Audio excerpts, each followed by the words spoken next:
Hello everyone, and welcome back to Dragalia Foundry, a fan channel where everything Dragalia Lost can be found.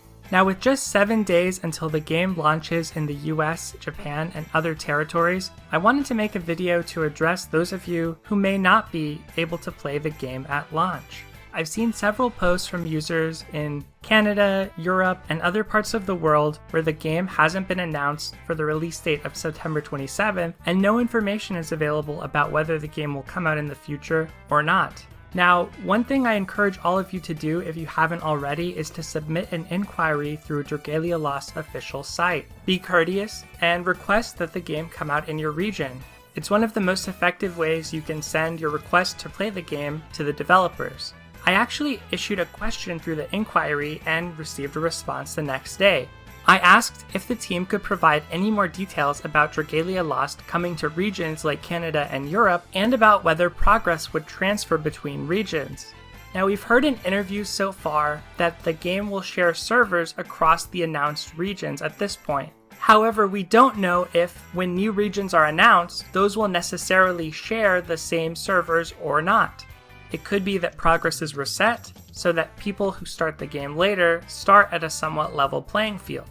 In any case, the response I got from customer support was not the most informative. I certainly understand that until there's something official to announce, it probably behooves them to not say something too specific and lock themselves into it. But I'll go ahead and read their response, and I still encourage you to inquire, since I think it's a good way to signal to the developers and to the creators of this game that you're interested. Thank you for contacting Nintendo Smart Device Customer Support. We have announced the list of countries/regions Dragalia Lost is scheduled to release in on our official website and other media. If we decide to launch Dragalia Lost in more countries/regions, we will keep you updated on our official website.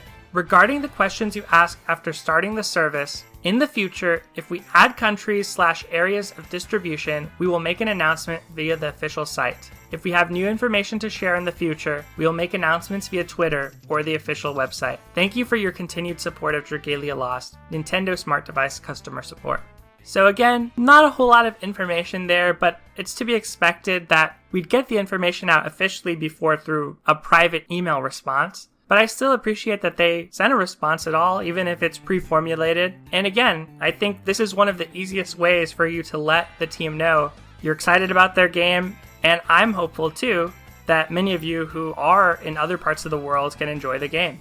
Now, I know that some of you are going to decide to play the game anyway, even if it's not supported through your region's App Store or Google Play Store. And there are resources out there if you're interested in doing that. One of the communities I recommend is the Dragalia Lost Reddit, so I'm going to post a link to that. There have been several people who have joined and questioned what the best method is. If you're on Android, where can I find the APK? Is there an app I can use, like Q app, to access Dragalia Lost in a different region? If I'm on iOS, what's the best way to create an account, an App Store account of a different region? There are resources there, and I think there are people there who will be willing to help you, and probably more technically proficient than I am. That said, there's also things like the Game Press and wiki sites that are currently being developed for Dragalia Lost. I'll go ahead and link to those too. I think those are going to be great resources once the game comes out, and it's quite possible there will be a guide for how to play in your region. One of the biggest questions about starting to play in a different region and having the game come out locally where you are is whether your progress will transfer. And although we didn't get an official response and we have no announcement on that yet, it's tough to decide if you are worried about progress being lost. I know that for me, I'm somebody who likes to be an early adopter when it comes to gacha games and games in general. I think I tend to feel really behind with all of the content that comes out when I don't start something in day one, when I'm not there from the beginning, especially when it's a games as service. So for me, and thankfully I'm currently based in the US, the decision is pretty straightforward. I want to be involved in the game from the launch. It's harder to say whether I would be willing to sacrifice my progress, but I think my advice would be, if you are coming in from a different region and you're curious about the game, you probably want to be a free-to-play or very low-investment player at that point and wait to see if there's more information coming out about your region. And I actually think that's a pretty fun way to play. It could even be that if your progress is lost, you sort of have a free-to-play alt and you got your feet wet in the game so that when it comes out in your region, you're able to understand a lot of the systems, you're able to make a lot of progress, and that's definitely one option. The other option, of course, is you could wait for more information. And it's possible that new regions will use new servers so that people are on a level playing field. If you decide to wait, I completely understand that as well. The good thing is, if we are in a situation where a new region uses a new server or starts from scratch, there will be a lot of new interest in the game at that time too. So you won't necessarily be super behind everyone else. You'll have a cohort of players who are starting at the same time you are learning the ropes of the game, and maybe even creating content about the game. So whatever you decide, I think it's a personal decision you have to make. But I want to point you to the resources that are out there, point you to where you can get the best information, and let you know I did try and inquire to find out more, and I definitely encourage you guys to inquire with the company as well. Now, besides that, given we are just a week from launch, we got a few more updates from the game's official Twitter account today, so I wanted to share those. Their artwork of 2 new worm prints, one 5-star and one 4-star.